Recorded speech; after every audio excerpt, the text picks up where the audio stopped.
नमस्कार प्यारा विद्यार्थी भाइ बहिनीहरू, म तपाईहरुको नेपाली विषय शिक्षक वैकुण्ठ प्रसाद नेउपाने श्री आजाद माध्यमिक विद्यालय 5 खाल 12 बालुवा काभ्रे।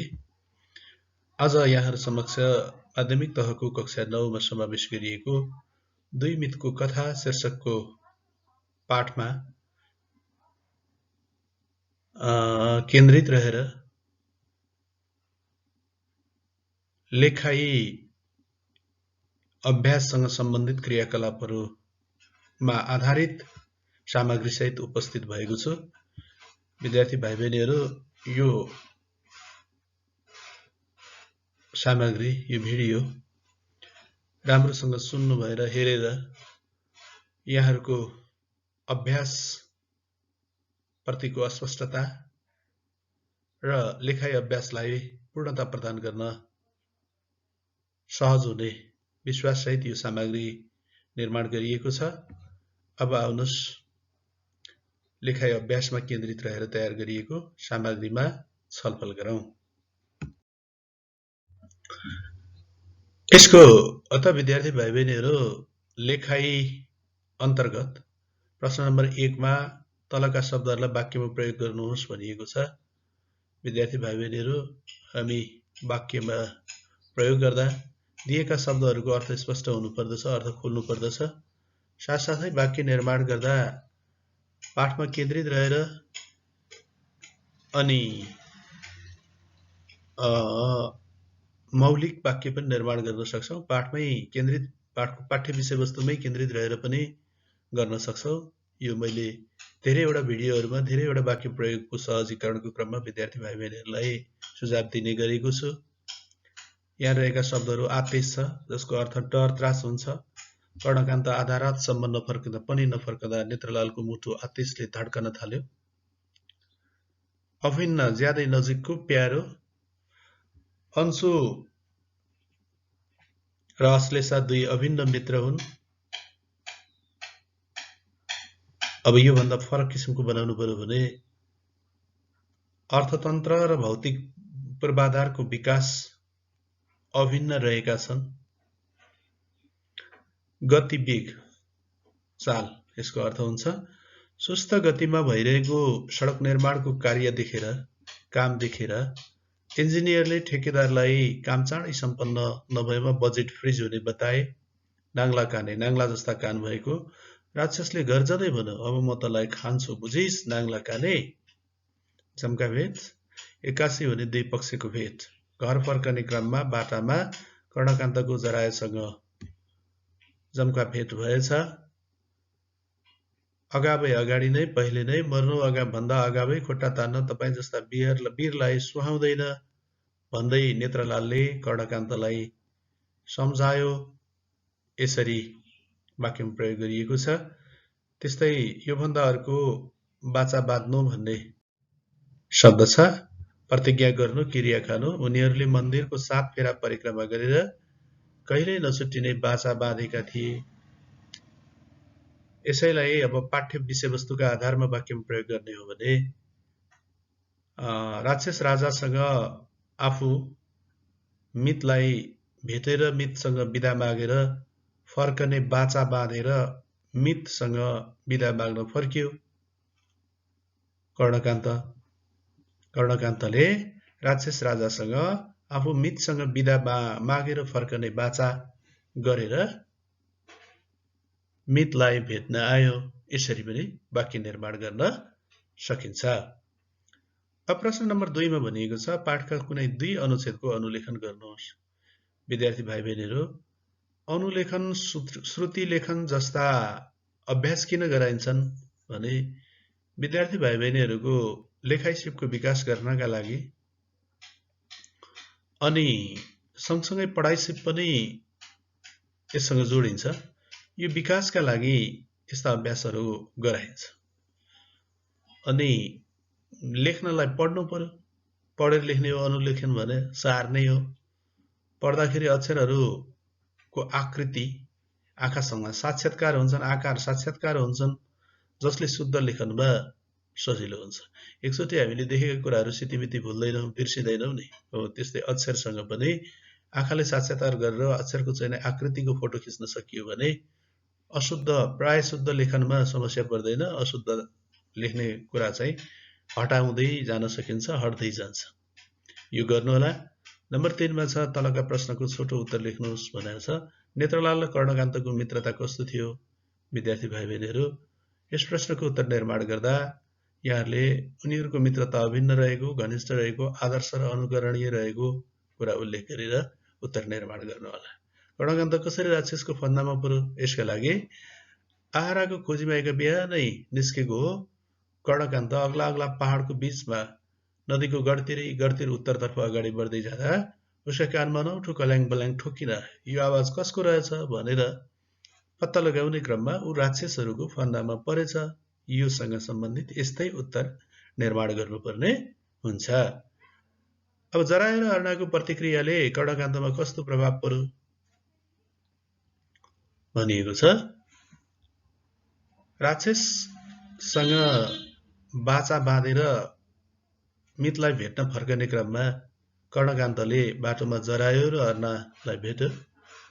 जरायो र अर्नाले क्रमशः जरायोले हुन्छ किन नहुनु नि, सपनामा देखेको कुरा पुरा हुन्छ भनेर कर्णकान्तले सोधेको प्रश्नको उत्तरमा जरायोले हुन्छ किन नहुनु र अनि अर्नाले किन नपाउनु नि जस्ता जम्मै प्रतिक्रिया दिए, जसबाट कर्णकान्त निराश भयो। यी विषयवस्तु समेटेर यहाँहरूले उत्तर निर्माण गर्नुहोला। अब घमा छ नेत्रलाल किन कर्णकान्तसँगै राक्षस कहाँ गयो? यसको उत्तर निर्माणका लागि निम्न कुराहरूलाई समेट्नुहोला।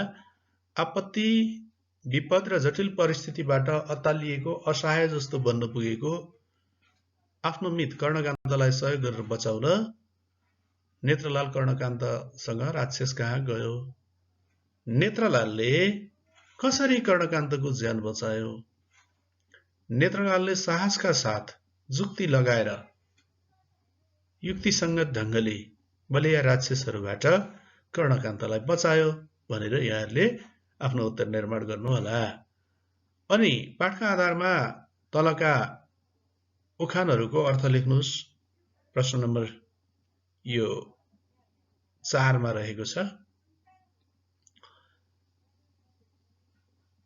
यी उखानहरूको अर्थ लेख्नुपर्नेछ। विद्यार्थी भाइ बहिनीहरू, सपनामा खोले खाएको भनेको यही हो। असम्भव कुरामा रमाउनु, पुरा नहुने कुरामा मक्ख पर्नु, यो सपनामा खोले खानु हो। हात्ती आयो फुस्सा भनेको यही हो। कार्यको परिणाम हात लाग्ला जस्तो भएर पनि परिणाम प्राप्त हुन नसक्नु, के नपाउला भनेको रित्तै हात हुनु, यो चाहिँ हात्ती आयो फुस्साको उखान हो अर्थ। त्यस्तै गरेर चम्केको घोडाले लम्केको हात्तीलाई भेट्न सक्दैन। हात्तीको वेग र घोडाको वेग समान नहुने कुरा यसको अर्थ हो। ठुलो शक्ति र सानो शक्तिको प्रतिस्पर्धा, कमजोर शक्तिको प्रतिस्पर्धा समान नहुने अर्थ पनि यसको आउँछ। मर्नुभन्दा अगाडि नै खुट्टा तान्नु सुहाउँदैन, यसको अर्थ चाहिँ विपत्ति वा आपदमा आत्तिनु हुँदैन, आत्मसमर्पण गर्नु हुँदैन, विपत्तिमा आत्तिनु वा आत्मसमर्पण गर्नु हुँदैन भन्ने अर्थ यसको रहेको छ। अब फेरि विद्यार्थी भाइ बहिनीहरू, अब हामी नम्बर 4 मा 5 मा सोधिएको प्रश्नको उत्तर छ। दुई मितको कथाको मूलभाव लेख्नुहोस्। नम्बर 5 मा दुई मितको कथाको उत्तर लेख्नुहोस्। या मूलभाव लेख्नुहोस् भनेर छ। दुई मितको कथाको मूलभाव लेख्नुहोस्। यो मूलभाव लेख्ने क्रममा विद्यार्थी भाइ बहिनीहरू, यसको उत्तरमा निम्न कुराहरूलाई यहाँहरूले समेट्नु होला। मैले यो गाइड तयार नगरे हुनाले बुदागत रूपमा यहाँ उल्लेख गरेको छु। मैले भन्दा पनि सर्टकटमा मात्रै व्याख्या गरिदिन्छु। विद्यार्थी भाइ बहिनीहरू, मनोरञ्जन प्रदान गर्न तथा मित्रताको महत्त्व बताउने उद्देश्यले, चर्चा गर्ने उद्देश्यले नेपाली पाठ्यपुस्तकका लेखक तथा सङ्कलकद्वारा सम्पादित दुई मितको कथा प्रेरणादायी कथा हो। प्रेरणादायी उत्कृष्ट कथा। यस कथामा जनावरहरूमा पनि पशुपन्छीहरूमा पनि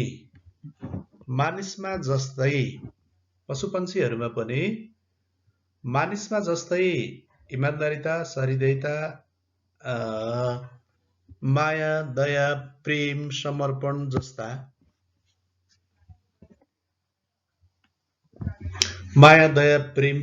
जस्ता मानवीय मित्रताको भाव हुने विचार प्रस्तुत गर्नु यस कथाको मूल भाव हो। यसै गरी विपदको समयमा हामी मान्छे कस्तो हुन्छौँ भने खुसीमा मात्तिने, सुखमा मात्तिने, दुःखमा र असहज परिस्थितिमा आत्तिने गर्दछौँ। यस्तो असहज परिस्थितिमा विपदको समयमा हिम्मत हार्न नहुने, आत्तिनु नहुने, मर्नु अगाडि नै खुट्टा तान्न नसुहाउने, समस्या पर्दैमा आत्तिने र खुट्टा छोड्ने, आत्मसमर्पण गर्नु हुँदैन भन्ने विचारलाई मूलभावको रूपमा यस कथामा प्रस्तुत गरिएको छ। साथै आँट, साहस, हिम्मत, धैर्य, तर्क, बहस, छलफलबाट जस्तोसुकै विपत्ति, प्रतिकूल र जटिल अनि असहज परिस्थितिको पनि सामना गर्न सकिन्छ, समस्याहरूको सामना गर्न सकिन्छ भन्ने विचारलाई यस कथा मार्फत प्रस्तुत गरिएको छ। भने मित्रता कस्तो हुनुपर्छ भने निस्वार्थ र भरोसा योग्य हुनुपर्दछ। एकजना कविले भन्नुभएको छ मित्रताको सम्बन्धमा, त्यो मित्रतामा मधुमासो हुन्न, मर्दा र पर्दा जुन साथ दिन्न। मर्दा र पर्दा काम नलाग्ने, साथ नपाउने मित्रताको कुनै अर्थ र महत्त्व रहँदैन। त्यसैले मित्रता चाहिँ भरोसा योग्य, विश्वास योग्य, निस्वार्थ र सहयोगी हुनुपर्दछ। मित्रतामा कुनै पनि किसिमको स्वार्थ लुकेको हुनु हुँदैन। जसरी नेत्रलालले आफू मर्ने खतरा हुँदाहुँदै, आफू पनि मारिने खतरा हुँदाहुँदै पनि त्यो खतरा मोलेर कर्णकान्तलाई आफ्नो जुक्ति लगाएर राक्षसहरूको मुखबाट बचाउन सफल भयो। यसै गरी मित्रतामा पारस्परिक सहयोग र सद्भावको आवश्यकता पर्दछ, जसले मित्रतालाई दीर्घकालीन बनाउन सकिन्छ भने विद्यार्थी भाइ बहिनीहरू, कथामा शक्तिको आडमा, बल वा घमण्डको आडमा नपुग्ने र नहुने कुरामा रमाउन खोज्नु नहुने सन्देश दिएको छ। जसरी राक्षस राजाले सपनामा हात्तीको मासु खाएको देखो, विपनामा हात्ती आइपुगेपछि हात्तीको मासु खान पाउनुपर्छ भनेर हात्तीलाई अप्ठ्यारोमा पार्यो। तर नेत्रलालको तर्कले, सपनाको कुरा पुरा नहुने तर्कले, त्यसो भएदेखि तिम्री छोरीसँग मैले बिहा गरेको सपना देखेको छु, ल राक्षस राजकुमारी ल्याऊ, म पनि बिहा गर्नु पर्यो भन्ने तर्कले राक्षसहरूको योजना, राक्षसहरूको हात्तीको मासु खाने सपना चकनाचुर भयो। त्यसैले नपाउने र नपुग्ने कुरामा हौसिनु हुँदैन, रमाउनु हुँदैन भन्ने सन्देश भने यो कथाबाट प्रवाहित गरिएको छ, मूल भाव वा विचारका रूपमा यहाँ प्रस्तुत गरिएको छ। यी र यस्तै कुराहरूलाई समेटेर विद्यार्थी भाइ बहिनीहरूले आफ्नो उत्तर निर्माण गर्नुपर्छ, निर्माण गर्नुहोला। अब प्रश्न नम्बर 6 मा हामी प्रवेश गरौँ। 2 मितको कथाको सारांश लेख्नुहोस् भनिएको छ। त्यहाँ 2 मितको कथाको सारांश लेख्नुहोस्, अर्थात् छोटकरीमा यो कथाको सार लेख्नुहोस् भनेको छ। नेत्रलाल र कर्णकान्त 2 घनिष्ठ मित थिए। उनीहरू एक आपसमा मिलेर एउटा जङ्गलमा बस्थे। बिहानै आहाराको खोजीमा अलग अलग दिशामा लाग्ने उनीहरू साँझ नपर्दै घर फर्कन्थे र आफूले दिउँसो आहाराको खोजीको क्रममा देखे भोगेका अनुभवहरू बेली विस्तारपूर्वक सुनाउँथे। 2 मितहरूलाई एक दिन विपद आइलागेछ र कर्णकान्त बिहान आहाराको खोजीमा निस्केको कर्णकान्त आधी रातसम्म पनि फर्किनछ।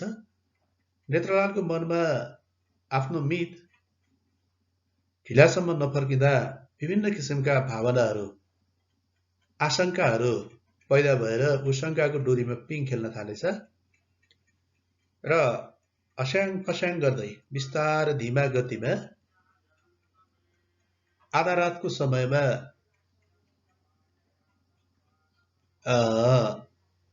कर्णकान्त फर्केर मलिनो स्वरमा आफू बिदा माग्न आएको कुरा बताएछ।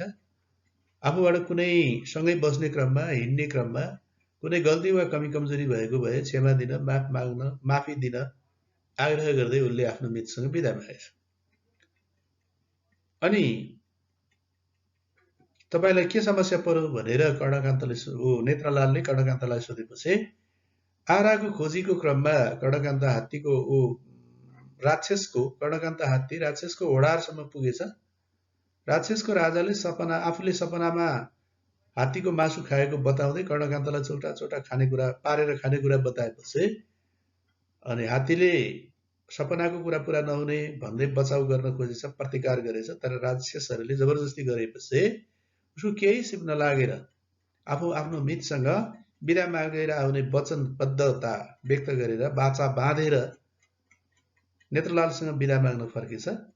कर्णकान्तको कुरा सुनेपछि नेत्रलाल पनि अत्यन्तै दुखी भएर आफ्नो मितप्रति दया र सहानुभूति देखाउँदै मरे पनि सँगसँगै बाँचौँला, बाँचे पनि सँगसँगै मरे पनि सँगसँगै मरौँला, बाँचे पनि सँगसँगै बाँचौँला भन्दै कर्णकान्तसँग राक्षसको ओडारमा गएछ। हात्तीले इमान्दारिता प्रदर्शन गरेकोमा राक्षसहरू खुसीले रमाउँदै गदगद हुँदै बाहिर आएछ र त्यो कल्याङ बल्याङबाट गहिरो निन्द्राबाट बिउजिएको स्वाङ पार्दै नेत्रलालले एक्कासी ठुलो आवाजमा राक्षस राजकुमारी कहाँ छिन्, बाहिर ल्याउनु पर्यो भनेर बोलेछ। नेत्रलालको यस्तो आवाज सुने राक्षसहरूले किन बाहिर ल्याउने, तँलाई किन, तँसँग बिहा किन हुन्छ भनेपछि मैले भर्खरै राक्षस राजकुमारीसँग बिहा गरेर सपना देखेँ, त्यसैले म राजकुमारीसँग बिहा गर्न चाहन्छु, छिटो बाहिर ल्याऊ। राक्षसहरूले प्रतिकार गरे, राक्षस राजाले पनि प्रतिकार गर्यो र उनीहरूको बखत मौकामा विचार गरेर नेत्रलालले पनि मौकाको फाइदा उठाउँदै आफ्नो सपना साकार नहुने भए राक्षस राजाले सपनामा चाहिँ हात्तीको मासु खाएको सपना देखेर आफ्नो मितलाई खान्छु किन भनेको, उसको पनि चाहिँ सपना साकार हुँदैन नि। यदि राक्षसहरूले हात्तीको मासु खान पाउने भए, आफ्नो मित कर्णकान्तको मासु खाने पाउने भए आफूले पनि राक्षस राजकुमारीसँग बिहा गर्न पाउनुपर्ने तर्क प्रस्तुत गर्यो र अन्तमा राक्षसहरू हात्ती आयो फुस्सा भन्दै निल्न परेर भित्र पसे। यसरी युक्ति लगाएर राक्षसहरूको मुखमा परेको मृत्युको मुखमा पुगेको कर्णकान्तलाई, आफ्नो मितलाई बचायो। यसरी छोटकरीमा यो कथाको सारांश लेख्नुहोला विद्यार्थी भाइ बहिनीहरू। अब प्रश्न नम्बर 7 मा छ लाटोकोसेरो र हात्तीमा तपाईलाई कुन चलाख लाग्यो तर्क दिएर लेख्नुहोस् भनेको छ। यसको उत्तर निर्माण गर्ने क्रममा नेपाली पाठ्यपुस्तकका लेखक तथा सम्पादकहरूद्वारा सम्पादित द्विविधको कथा उत्कृष्ट प्रेरणादायी कथा। यस कथाका पात्रहरू लाटोकोसेरो र हात्ती दुई अमानवीय पात्र हुन्। यिनीहरू एउटा पशु हुन् र अर्को पन्छी हो। हात्ती पशु वर्गमा पर्दछ र लाटोकोसेरो चाहिँ पन्छी वर्गमा पर्दछ। तर पनि यिनीहरू पशु र पन्छी भएर पनि यिनीहरूको मित्रता प्रगाढ छ, गहिरो छ। मान्छेमा भन्दा पनि उत्कृष्ट र अनुकरणीय आदर्श मित्रताको भाव यी दुईका व्यवहारबाट झल्किन्छ। व्यवहारिक रूपमा दुवैले एक अर्काप्रति आफूलाई समर्पित बनाएका छन्, वफादार छन्, उत्तरदायी छन्, पर्दाखेरि जस्तो सुकै मूल्य चुकाउन पनि तम तयार रहेका छन्। यो उनीहरूको समान व्यवहार हो भने हात्तीको तुलनामा या लाटोकोसेरो नै अर्थात् नेत्रलाल नै चलाख देखिन्छ। किन चलाख देखिन्छ त भन्दा आफ्नो मित राक्षसहरूको फन्दामा परेर अकालमै मर्न लागेको थाहा पाएपछि मितलाई सहयोग गर्ने उद्देश्यले, मितलाई बचाउने उद्देश्यले मितसँग जबरजस्ती गरेर, ढिपी गरेर, जिद्दी गरेर राक्षसको ओडारमा पुग्यो। राक्षसको ओडारमा पुगेको लाटोकोसेरो नेत्रलालले राक्षसहरूको कल्याङ वल्याङबाट अब कोलाहलपूर्ण आवाजबाट बिउजिएको स्वाङ पार्दै राक्षस राजकुमारी कहाँ छिन्? बाहिर ल्याउनु पर्यो। म राजकुमारीसँग बिहे गर्न चाहन्छु। मैले भर्खरै सपनामा चाहिँ राजकुमारीसँग बिहे गरेको देखेँ। उच्च स्वरमा यस्तो कुरा राखेर राक्षसहरूको ध्यान आफूतिर खिच्यो। राक्षसहरू जिल्ल परे। जाबो पन्छी लाटोको सेरोले आफ्नो राजकुमारीसँग बिहा गर्ने कुरा गरेको सुन्दा उनीहरू आश्चर्यचकित भयो। उनीहरूले प्रतिवाद गरे, तट सपना देखाएको कुरा पनि पुरा हुन्छ। तैँले सपनामा राक्षस राजकुमारीसँग बिहा गरेर देख्दैमा विपनामा तेरो राक्षस राजकुमारीसँग बिहा हुने सम्भावना छैन। यस्तो तर्क गरे। अनि मौकाको फाइदा उठाउँदै बखत मौका विचार गरेर बोल्नुपर्छ। विद्यार्थी भाइ बहिनीहरू, यहाँ लाटोको सेरोले पनि बखत मौका विचार गरेर मौकाको फाइदा उठाउँदै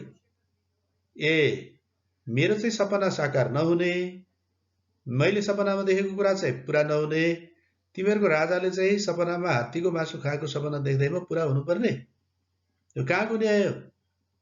मेरो पुरा हुँदैन भने तिमीहरूको पनि पुरा हुँदैन भनेपछि राक्षसहरू अब नाजवाफ भए। राक्षस राजाले पनि केही जवाफ दिन सकेन र अन्ततः उनीहरू निल्ल पर्दै, उनीहरू जिल्ल पर्दै हात्ती आयो फुस्सा भन्दै आफ्नो ओडारभित्र पसे। यो सबै उसको भूमिका हेर्दा, उसको तर्क हेर्दा, उसको जुक्ति हेर्दाखेरि हात्तीभन्दा लाटोको सेरो चलाख देखिन्छ। हात्तीले त तर्कले राक्षसहरूलाई परास्त गर्न नसकेर उसले आत्मसमर्पण गरेको थियो। सहाराको खोजीमा थियो, तर पन्छी भएर पनि लाटोको सेरोले साहसका साथ, धैर्यताका साथ, आँट र हिम्मतका साथ आफूमा भएको तर्कले राक्षसहरूलाई परास्त गर्यो। यसर्थ लाटोको सेरो चाहिँ हात्तीको तुलनामा चलाख देखिन्छ भनेर यस्ता कुराहरू समेटेर यसको उत्तर निर्माण गर्नुहोला। अब विद्यार्थी भाइ बहिनीहरू,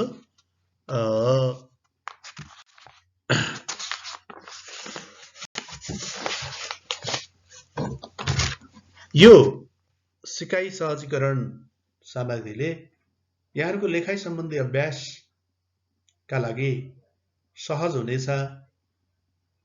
उत्तर निर्माण गर्ने क्रममा तपाईहरूलाई सहयोग पुर्याउनेछ। यदि यो सामग्री यहाँलाई उपयुक्त लागेमा लाइक, शेयर र सब्स्क्राइब गर्न नभुल्नुहोला। जहाँ रहनुहुन्छ, जुन अवस्थामा हुनुहुन्छ, स्वस्थ मस्त र व्यस्त रहनुहोस्। आजको दिन शुभ रहोस्। धन्यवाद। नमस्कार।